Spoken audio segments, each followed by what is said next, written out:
Bon, bonjour à tous. Donc cette dernière vidéo pour vous présenter, le bilan et les perspectives de la liste CFDT. Donc on espère que vous allez tous bien et donc on va commencer. Alors bien sûr, il ne veut pas dérouler. Voilà, c'est parti. Donc le bilan et les perspectives, elles sont organisées en 4 axes. Le premier axe, améliorer vos conditions de travail.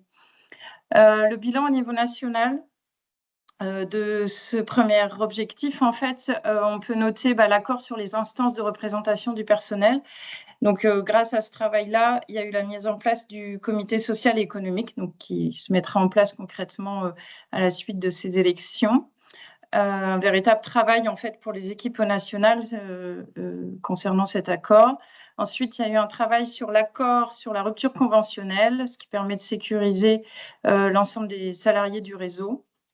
Et enfin, un accord sur la période d'essai. L'enjeu, là, c'était aussi l'harmonisation des périodes d'essai pour l'ensemble des salariés en cohérence avec le Code du travail. Au niveau local, nous vous avons consulté sur la qualité de vie au travail. Ces éléments ont été pris en charge et relayés par le niveau national. Il y a eu également un travail de fait autour de l'harmonisation des conditions de travail par rapport aux intérimaires. Et puis, les collègues étaient mis à disposition pour qu'ils bénéficient des mêmes avantages que les salariés CA28. Il y a eu tout un travail autour de l'amélioration des conditions de travail au souk, l'augmentation, bien évidemment, du budget COS, le baby-foot et la cafetière Senseo, exactement. Pour demain. Et pour demain, nous travaillons avec le national sur une amélioration du dialogue social, avec la mise en place d'une véritable base de données économiques, sociales et environnementales, le développement également d'une politique de responsabilité sociétale des entreprises et un plan de gestion et de prévention des risques psychosociaux.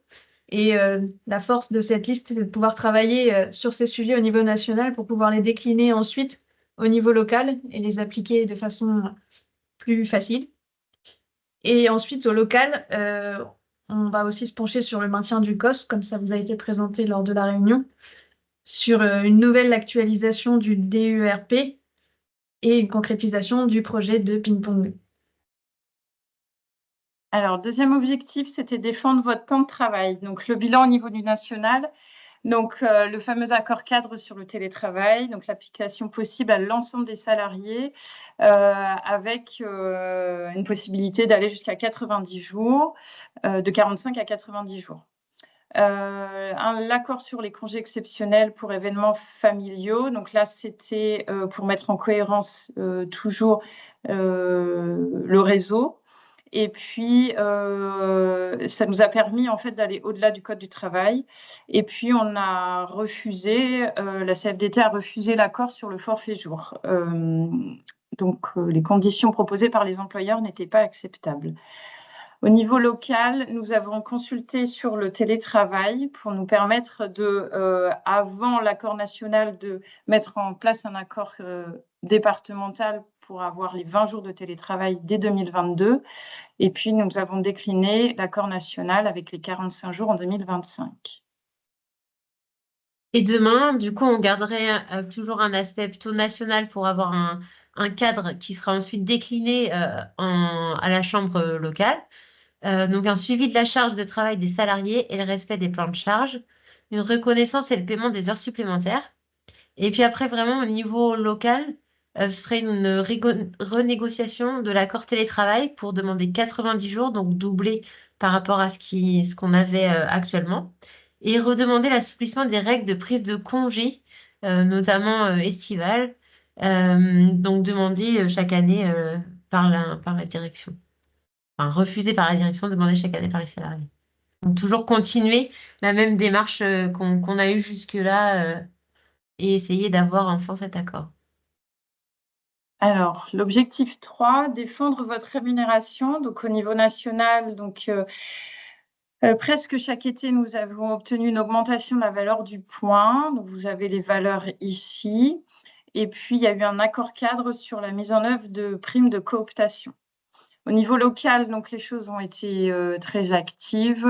Nous vous avons consulté par rapport un potentiel avantage qu'on a demandé à la direction, des avantages en points ou en primes. Donc, la conclusion a été d'avoir des points supplémentaires.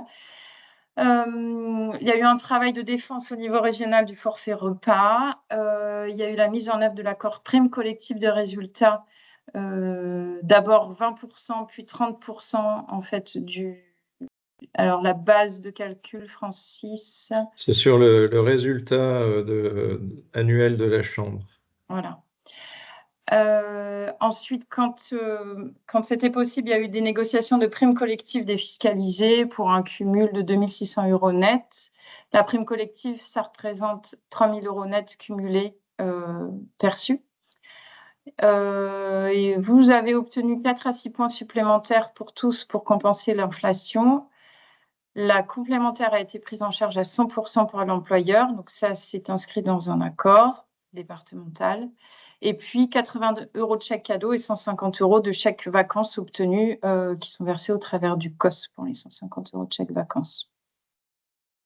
Et pour demain, on continue à travailler avec le national pour faire valoir une augmentation de la valeur du point chaque année en lien avec l'inflation et pas se retrouver avec des années où le point n'augmente pas. Également avec une révision de la grille des salaires. Et plus en local, on va continuer de maintenir l'impression pour augmenter le pouvoir d'achat de tous les salariés de toutes les façons possibles. Et enfin, le 4e objectif, défendre votre droit à une carrière. Donc, au niveau national, ce qui a été obtenu, c'est l'accord de mobilité interétablissement. Ça permet de sécuriser le parcours si vous voulez évoluer au sein du réseau Chambre grâce à une reprise de l'ancienneté, des congés, des primes. Donc, ça facilite la mobilité. Au niveau local, on vous a défendu individuellement et collectivement. Donc, individuellement, quand vous êtes venu à nous avec des problématiques claires, on vous a accompagné. Et puis, on vous accompagne aussi dans le cadre de la commission formation pour défendre vos choix de formation.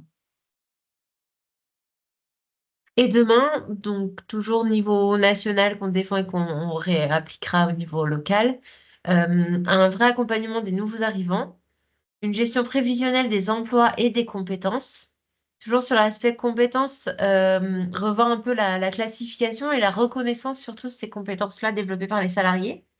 Faciliter les évolutions de carrière en interne et toujours l'égalité professionnelle homme-femme, continuer de défendre cet aspect-là. Et en local, redemander l'attribution de points de choix pour les femmes au retour du congé maternité. Je passe la parole à Francis. Donc voilà, ce bilan très riche a été réalisé par une équipe un peu plus nombreuse que celle qu'elle sera dans le futur, puisque nous avions un mini CSE et une commission paritaire. Donc je voudrais remercier tous les membres de l'équipe sortante, donc Véronique en catégorie A, en catégorie C, Aude, Maude et Thomas qui sont restés jusqu'à la fin, mais aussi Pauline, Lucille et Audrey, qui sont partis en cours de route de fait de leur évolution de carrière. Et en catégorie E, donc Olivia, bien sûr, et moi-même. Donc merci à cette équipe et merci à Stéphanie pour sa participation active aux réunions et notamment l'éclairage RH, les connaissances qu'elle a pu nous apporter et la réalisation des comptes rendus qui était une aide précieuse.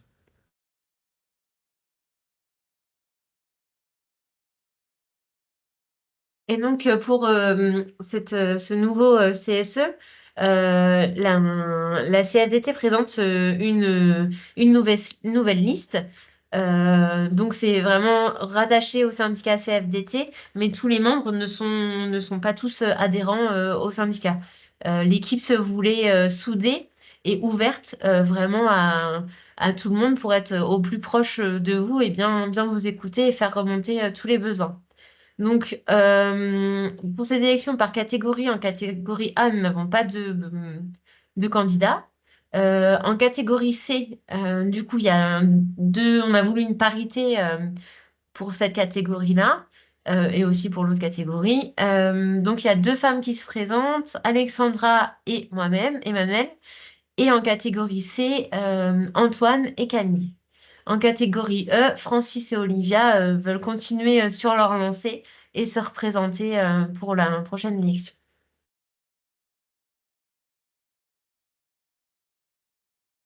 Et la force de notre liste, du coup, c'est qu'on continuera d'appliquer la connaissance et le respect du cadre juridique qu'on a acquis de longue date grâce à un membre de l'équipe sortante qui continue de rester dans la nouvelle liste, nos compétences en matière de négociation et le sens du dialogue qu'on a su développer ensemble avec une équipe équilibrée et dynamique, ouverte sur les sujets.